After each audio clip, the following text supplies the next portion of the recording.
کریم صاحب، میں نے جب آپ کے گھر کے کیمرے چیک کیے تو مجھے آپ کے گھر کے مین گیٹ کے دونوں کیمرے جو ہیں وہ بند ملے، اور اس سے اگلے دن میں نے دوبارہ سے پھر کال کر کے گھر میں معلوم کیا تو انہوں نے بتایا کہ یہاں پہ کوئی نہیں آیا۔ حالانکہ میری اریبہ منصور سے بھی بات ہوئی، انہوں نے بتایا کہ میں شام کو ہی آئی تھی، لیکن وہاں پہ گھر پہ کوئی نہیں آیا تھا اور نہ ہی مجھے کوئی باہر دکھائی دیا۔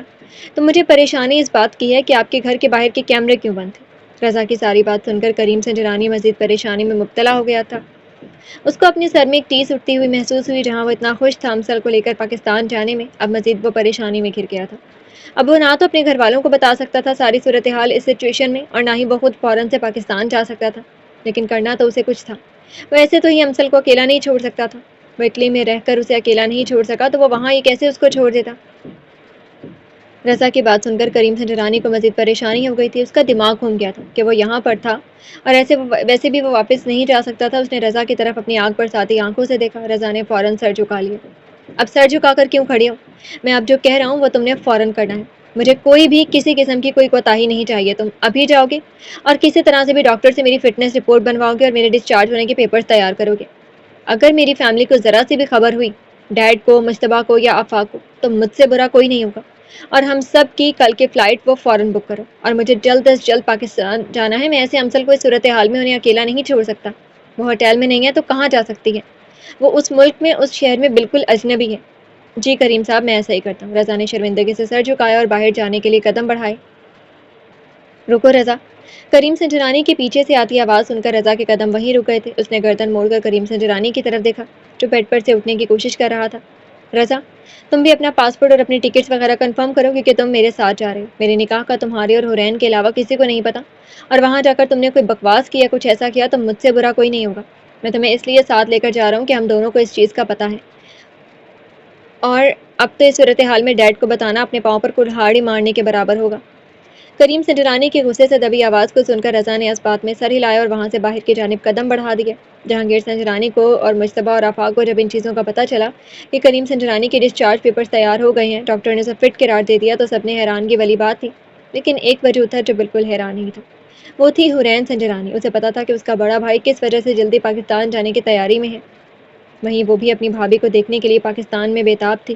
لیکن حورین سنجرانی اس بات سے انجان تھی کہ اس کی بھابھی اسے وہاں ملتی بھی ہے کہ نہیں۔ جہانگیر سنجرانی کو تھوڑا سا شک تو ہوا تھا، لیکن وہاں کے ہاسپٹل کے ڈاکٹرز نے اتنا مطمئن اور اتنی تسلی بخش طریقے سے جہانگیر سنجرانی، مشتبہ اور آفاق کو تسلی دی تھی کہ ان کو یقین ہو گیا تھا کہ کریم سنجرانی اب سفر کر سکتا ہے۔ گھڑی کی سوئیاں اپنی رفتار سے زیادہ تیز چل رہی تھی، اور چلتے چلتے اگلے دن صبح کا ٹائم آ گیا اور کریم سنجرانی کی پوری فیملی پاکستان جانے کے لیے ایئرپورٹ پر کھڑی تھی۔ کریم سنجرانی کے ایکسیڈنٹ کے بعد حالت کچھ ٹھیک نہیں تھی، لیکن اس نے اپنے آپ کو سب کے سامنے بالکل فٹ شو کروایا تھا۔ اس کا دماغ ابھی بھی اس کا ساتھ نہیں دے رہا تھا، لیکن اس کے دماغ میں بس یہی بات چل رہی تھی کہ امسل، اس کی فیملی کہاں گئی؟ اگر وہ ہوٹل میں نہیں ہے تو وہ کہاں گئی، کس کے کہنے پر گئی، اور وہ ہوٹل سے کیوں نکلی؟ ان تمام سوالوں کے جواب اسے پاکستان میں جا کر ہی ملنے تھے۔ جب وہ پاکستان جا رہا تھا، ان سوالوں کے جواب ڈھونڈنے یا مزید سوالوں میں الجھنے میں۔ جہانگیر سنجرانی کی پوری فیملی پاکستان پہنچ چکی تھی، جس کا استقبالیہ اریبہ منصور نے کیا تھا۔ اریبہ وہاں پر پاکستان میں رہ کر اپنے باپ کے قتل کے کیس پر کام کر رہی تھی، اور ساتھ ساتھ آفاق سے کریم کی صحت اور حورین کے بارے میں مسلسل ان ٹچ تھی۔ کریم اور حورین کو ٹھیک اور صحت مند حالت میں دیکھ کر اس نے خدا کا شکر ادا کیا تھا۔ اپنے باپ کے جانے کے بعد یہی ان کی فیملی تھی، اور اسی وجہ سے وہ ان کے معاملے میں بہت زیادہ حساس ہو چکی تھی۔ سب وہاں پر موجود تھے، لیکن حارب وہاں پر موجود نہیں تھا۔ سب نے اس کی کمی محسوس کی، لیکن حارب نے نہ تو کوئی کال کر کے خیریت معلوم کی کسی کی، اور نہ اپنے آنے کا پتہ بتایا۔ وہ بس صرف ایک بار اریبہ منصور کو کال کر سکا تھا، اور اس کے بعد وہ پھر سے غائب تھا۔ کریم، مجھے معاف کر دو، مجھے لگا کہ تم میری وجہ سے یہاں سے فوراً چلے گئے، میری باتوں کی وجہ سے، اور وہاں پر تمہارا ایکسیڈنٹ ہو گیا۔ میں بہت شرمندہ تھی کہ شاید تمہیں میری کوئی بات بری لگی ہے، میں تم سے بات کلیئر کرنا چاہتی تھی، لیکن وہ موقع ہی نہیں ملا۔ اریبہ منصور نے کریم سنجرانی کے سامنے صوفے پر بیٹھتے ہوئے اس کی حالت کو دیکھتے ہوئے کہا۔ کریم سنجرانی کے سامنے صوفے پر بیٹھتے ہوئے اس کی حالت کو دیکھتے ہوئے کہا۔ کریم سنجرانی کے چہرے پر ہلکی سی مسکراہٹ آ گئی تھی۔ اس نے اریبہ منصور کو بھی حورین کی طرح اپنی بہن ہی سمجھا تھا۔ اس نے ایک مسکراہٹ کے ساتھ اریبہ منصور کی طرف دیکھا اور پھر اپنی نظریں جھکا لیں۔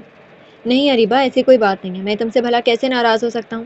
تم نے جو کہا وہ بھی سچ تھا، لیکن میں یہ بھی جانتا ہوں کہ تم پریشانی میں تھی، اس وجہ سے تمہارے منہ میں جو آیا وہ تم بولتے ہی چلی گئی۔ لیکن میرا تم سے وعدہ ہے کہ میں تمہارے ڈیڈ کو انصاف دلواؤں گا، لیکن مجھے پہلے بہت سے ایسے کام کرنے ہیں جو میرے لیے بہت اہم ہیں۔ سارے ڈرائنگ روم میں بیٹھے ہوئے تھے اور جہانگیر سنجرانی نے کریم سنجرانی کی طرف دیکھا۔ جو نظر جھکائے اپنی آنکھوں میں بہت کچھ چھپائے بیٹھا ہوا تھا۔ جہانگیر سنجرانی کو کسی انہونی کا احساس ہوا، لیکن وہ چپ رہے۔ انہیں پتا تھا میرا بیٹا کچھ نہیں چھپاتا، لیکن اس بار اس کی آنکھیں بہت کچھ بتا رہی تھی۔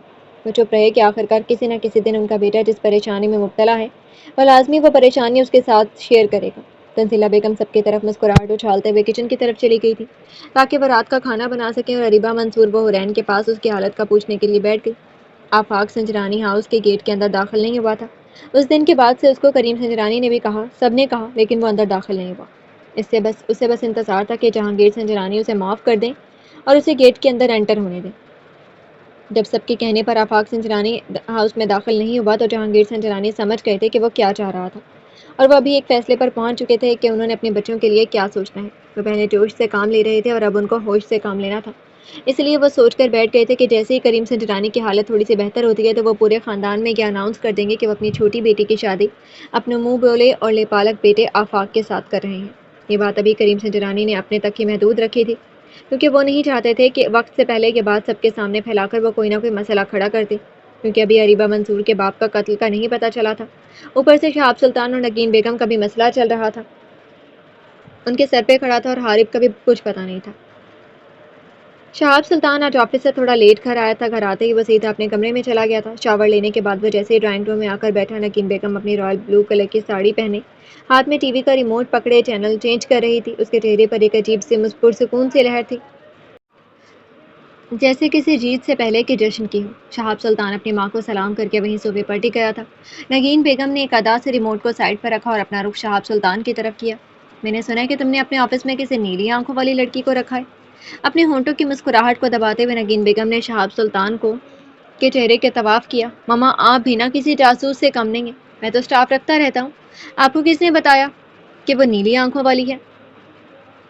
بیٹا، میں تمہاری ماں ہوں، میں بہتر جانتی ہوں، اور ویسے بھی تم بھول رہے ہو وہ آفس میرا بھی ہے، تو یہ تو ہو ہی نہیں سکتا کہ وہاں کا سٹاف مجھے کچھ بتائے نہ۔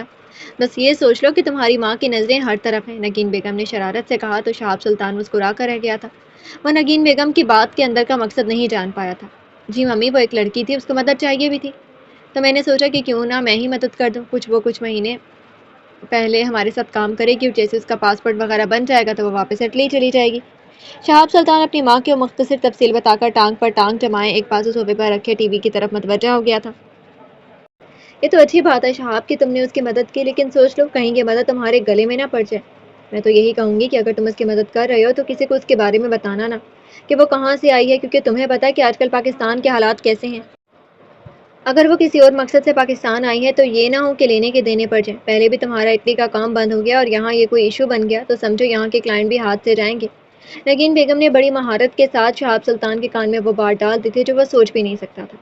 جی ماما، آپ کہہ تو ٹھیک رہی ہیں، میں نے تو اس بارے میں سوچا ہی نہیں تھا۔ چلے میں کچھ کرتا ہوں، اس کے لیے اب یہ ہے کہ وہ اپنا نام تو نہیں تبدیل کر سکتی، لیکن بہرحال میں ابھی کسی کو نہیں بتاؤں گا، اور ویسے بھی میں نے پہلے بھی نہیں بتایا تھا اور ابھی بھی نہیں بتاؤں گا۔ آگے کیا ہوتا ہے چلیں دیکھتے ہیں، وہ بھی کتنے دن تک ہمارے پاس کام کرتی ہے۔ شہاب سلطان نے ایک بڑے اطمینان سے جواب دیا، اور نگین بیگم کے اندر جیسے اطمینان کی لہر توڑ گئی۔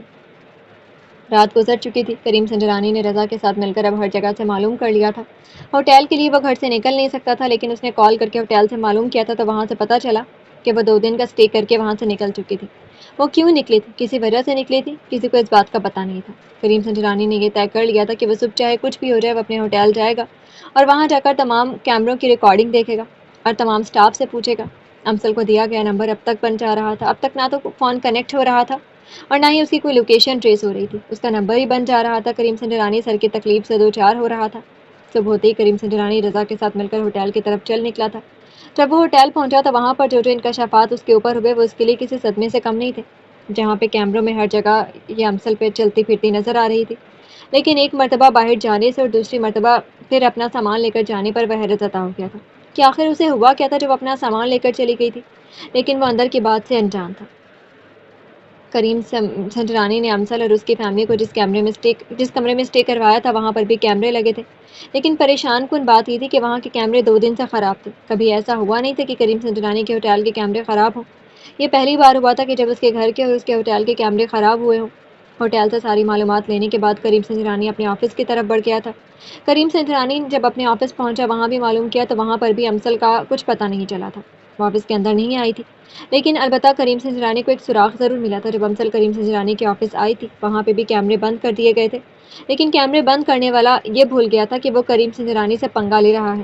جہاں کریم سنجرانی نے تمام اوپن کیمرے رکھے تھے، وہاں پر پارکنگ میں ایک ہڈن کیمرہ لگایا تھا، جس کا صرف رضا کو اور کریم سنجرانی کو ہی پتا تھا، اس کے علاوہ کسی کو نہیں پتا تھا۔ اس کیمرے میں صاف دکھائی دے رہا تھا کہ امسل اس کے آفس آئی تھی۔ کیمرے میں امسل کا چہرہ واضح تھا، اور امسل کا چہرہ دیکھ کر کریم سنجرانی کے دل میں ٹیس سی اٹھی تھی۔ یہ وہ امسل نہیں تھی جس کو وہ اٹلی میں گھر سے نکلنے سے پہلے دیکھ کر آیا تھا۔ وہ بوجھی ہوئی آنکھوں کے ساتھ آنکھوں کی سرخی اور آنکھوں کے گرد سے ہلکے واضح طور پر بتا رہے تھے کہ اس کے ساتھ کچھ نہ کچھ ہوا تھا۔ زلیخا بیگم کے چہرے پر بھی پریشانی واضح تھی، اور وہ گارڈ، وہ تو اس کے آفس کے تھے ہی نہیں۔ جی تو فرینڈز، کیسی لگی آپ کو آج کی ایپیسوڈ؟ کمنٹ سیکشن میں ضرور بتائیے گا۔ پھر حاضر ہوں گے ناول کے نیکسٹ ایپیسوڈ کے ساتھ، تب تک کے لیے اجازت دیجیے۔ شکریہ، اللہ حافظ۔